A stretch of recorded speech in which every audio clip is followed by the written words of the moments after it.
7h47, c'est le petit déjeuner politique ce matin. Othmane Nasrou, qui est premier vice-président de la région Île-de-France et conseiller municipal de Trappes. Oui, bonjour Othmane Nasrou. Bonjour. Le reconfinement week-end ou semaine plane sur la tête de 18 millions d'habitants, dont les 12 millions en région parisienne, dont vous êtes le vice-président aux côtés de Valérie Pécresse. La situation est à ce point-là alarmante, selon vous aussi? Il faut vraiment prendre de nouvelles mesures? Ça fait plusieurs jours qu'on dit que la région Île-de-France est en sursis, qu'on est sur le fil du rasoir. Les chiffres sont mauvais, les services de réanimation sont en haute tension, ils sont en tension depuis plusieurs semaines en réalité, parce qu'il y avait déjà un plateau très haut et les chiffres continuent de se dégrader. Et donc visiblement, le gouvernement considère désormais qu'on ne peut plus attendre et qu'il faut des mesures de restriction. Maintenant, il faut encore que ces mesures soient proportionnées, parce que je rappelle que l'Île-de-France a payé un tribut très lourd à cette crise sanitaire, y compris sur le plan économique.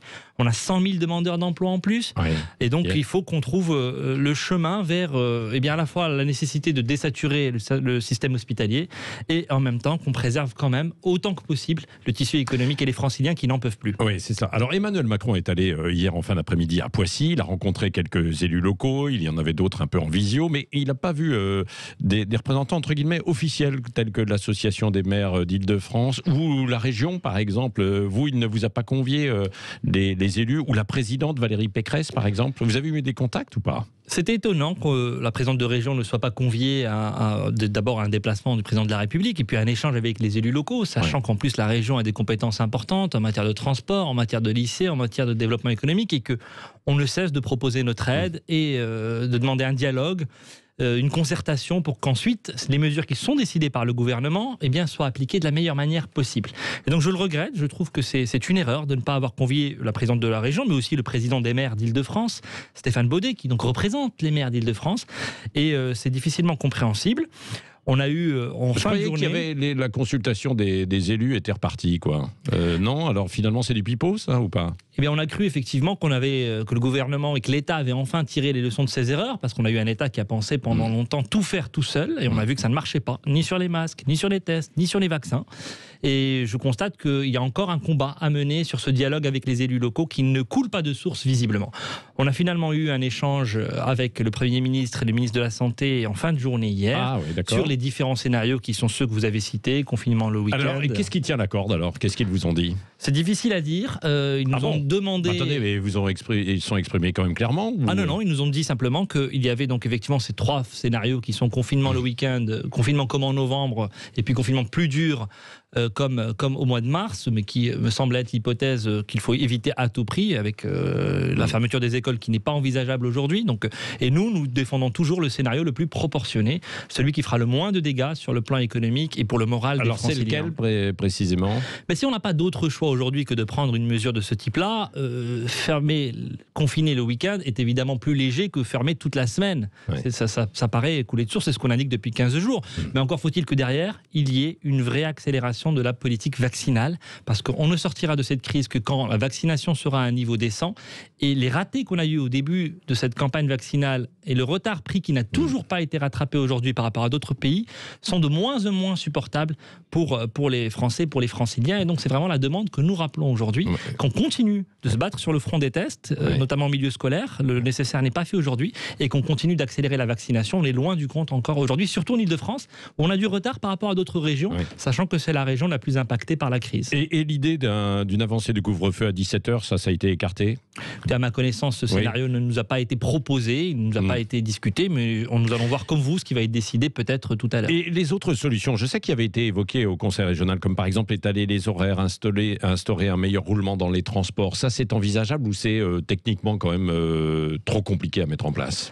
La première chose qui est envisageable, et c'est pour ça qu'on considérait qu'il y avait encore des efforts à faire, c'est d'abord le télétravail. Aujourd'hui, on est sur une occupation des transports d'un peu plus de 50%, alors qu'en septembre, nous étions redescendus à 30%. Et donc, on voit qu'il y a moins de télétravail aujourd'hui, au moment où je vous parle, que ce que nous avions à la fin de l'été et à la reprise en septembre. Et donc, probablement qu'il y a des leviers encore aujourd'hui avec les employeurs pour limiter les interactions encore et pour ce qu'on espérait jusque-là, éviter des mesures de restriction.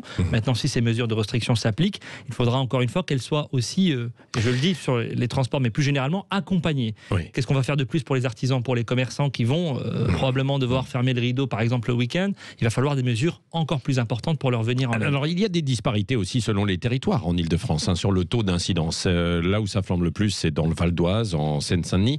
Est-ce qu'il y a des endroits en région parisienne où c'est plus difficile de faire respecter les choses, et notamment le couvre-feu? Il y a évidemment des spécificités locales et c'est pour ça que le dialogue avec les élus locaux il est important. Il y a un couvre-feu qui est probablement maintenant avec en plus un effet de ras-le-bol et puis une crise sanitaire qui a duré trop longtemps, qui est diversement appliquée. Ça me paraît sûr, mais je pense que globalement la plupart des gens font un grand effort et il ne s'agit pas aujourd'hui de les culpabiliser davantage. Non, mais il y a des endroits où on ne peut pas le nier, quand on passe le soir, il y a toujours du monde dans la rue et pas de respect des gestes barrières, non? Oui, d'autant plus dans vos quartiers, vous attrapez sans stigmatiser, mais quand même, je vous pose la question cash. Il est évident que les mesures de restriction sont plus difficiles à vivre dans des quartiers où il y a une grande promiscuité, où donc les logements sont exigus, où il y a des familles nombreuses, où il y a des difficultés. C'est évident, et on voit que la contagiosité d'ailleurs change d'un territoire à l'autre. Et donc il faut tenir compte aussi de cette réalité, et c'est pour cela que nous demandons à être associés au maximum pour pouvoir ensuite accompagner les mesures qui seront décidées. Comment faire, Othman Nasrou, pour accompagner je vais vous donner un exemple. Ces endroits, c'est des renforts policiers pour contrôler s'il le faut, c'est quoi? Alors d'abord, dans les mesures de restriction qui sont adoptées, il y a des aménagements à trouver, probablement, par exemple, pour maintenir un certain nombre de parcs et de zones de plein air ouvertes. Il y a la question des marchés de plein air qui sont très importants pour la vie d'un certain nombre de quartiers, qui sont parfois aussi une manière pour certains de s'alimenter à un prix décent. Donc c'est très important de les maintenir. Il y a même la question des lieux de culte qui va à nouveau se reposer. C'est pour ça qu'on a besoin de cette articulation avec l'État. Moi, je me souviendrai juste qu'au début de la campagne de vaccination, nous n'avions pas été associés en tant que région. Et on a découvert ensuite qu'en zone rurale, il y avait aussi des personnes âgées qui n'avaient pas les moyens de se rendre dans les centres de vaccination. Il a fallu qu'en urgence, la région mette en place du transport à la demande. Essayons d'apprendre des erreurs du passé. Othman Nasrou, il y a aussi les élections régionales qui doivent avoir lieu au mois de juin. Est-ce que vous avez une crainte? Aurélien Pradier était à ce micro hier et nous disait qu'il avait une crainte pour que ce scrutin ne soit pas maintenu finalement. Je ne peux pas le concevoir, on ne peut pas expliquer aux gens qu'ils peuvent travailler normalement mais qu'ils ne peuvent pas voter, ça ne me paraît pas pensable. La campagne va évidemment s'aménager, on l'a vécu lors des dernières municipales, on peut faire une campagne différente, mais le vote, je pense, doit être absolument préservé. On ne joue pas avec la démocratie parce que c'est important qu'on s'exprime, et dans tous les autres pays européens, même en plein confinement, les gens ont pu voter, on peut se rendre au bureau de vote et aménager les choses. Donc je crois que le gouvernement ne va pas se hasarder à des arrière-pensées politiques de ce type-là qui, à mon avis, sont dangereuses. Oui, Othman Nasrou, tous les jours vous côtoyez Valérie Pécresse. Elle pense à 2022 ? Elle pense surtout dans l'état où on est à la situation du pays et donc à 2022. Mais je vous dis, 2022, oui. Mais parce que l'état du pays aujourd'hui dans lequel on se retrouve commence à être vraiment préoccupant. On a un pays qui est extrêmement fracturé, un État qui semble prendre l'eau de toutes parts et qui n'arrive plus à faire appliquer des décisions de bon sens. Donc évidemment que c'est une femme libre qui aura envie de donner sa version des choses. Elle a fait de l'Île-de-France une région aujourd'hui exemplaire sur beaucoup de sujets et qui n'a jamais été aussi efficace, et ça s'est vu durant cette crise sanitaire. Donc elle aura des choses à dire, ça c'est incontestable. Donc elle sera candidate, quoi. Non. Voilà. Vous savez, aujourd'hui, on est dans une crise sanitaire, on n'a aucune visibilité sur rien, et je pense que tous ceux qui font des pronostics aujourd'hui, eh bien, se livrent à un jeu très hasardeux. Je pense qu'elle aura besoin et qu'on a besoin d'entendre sa voix, qu'elle va peser, qu'elle dira ce qu'elle a à dire avec l'expérience qui est la sienne en Île-de-France. Mais aujourd'hui, et pour bien la connaître, matin, midi et soir, elle est sur la gestion de la région et sur la gestion de la crise sanitaire. Oui, question avec Cécile de Ménibus, Othman Nasrou. Oui, Rachel Kahn, qui est présidente d'une association culturelle financée par la mairie de Paris, a dénoncé le discours victimaire et antiraciste incarné par Assa Traoré. Est-ce que vous soutenez, vous, Rachel Kahn ?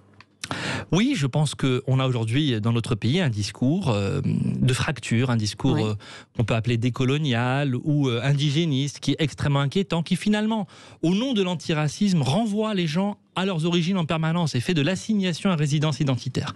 Et ça, c'est extrêmement préoccupant, et je pense que tous ceux qui laissent ce discours se diffuser dans notre pays jouent un jeu très dangereux, parce qu'on ne doit pas opposer les gens les uns aux autres selon leurs identités. J'ai aussi entendu dans la même mouvance cette présidente de l'UNEF expliquer que oui, c'était normal de faire des réunions au non-mixité, où les Blancs ne peuvent pas entrer au nom de la lutte contre les discriminations. Donc quand on discrimine au nom de la lutte contre les discriminations, eh bien on joue un jeu extrêmement dangereux, et il faut défendre la République. Il faut prendre des sanctions justement contre l'UNEF. Certains vont jusqu'à demander et réclamer la dissolution de l'UNEF. Moi je pense qu'on se bat sur le terrain des idées, il ne faut laisser aucune place aux idées, qu'on peut dissoudre l'UNEF, ça ne me perturbe pas plus que ça, mais je ne suis pas certain qu'on dissoudra l'idée derrière qui est en train d'expliquer ce pays, c'est-à-dire ce repli identitaire que certains essayent de nourrir à des fins politiques, et c'est ça aujourd'hui qu'il faut combattre. Merci Othmane Nasrou, premier vice-président de la région Île-de-France et conseiller municipal de Trappes, d'avoir été ce matin l'invité de Sud Radio.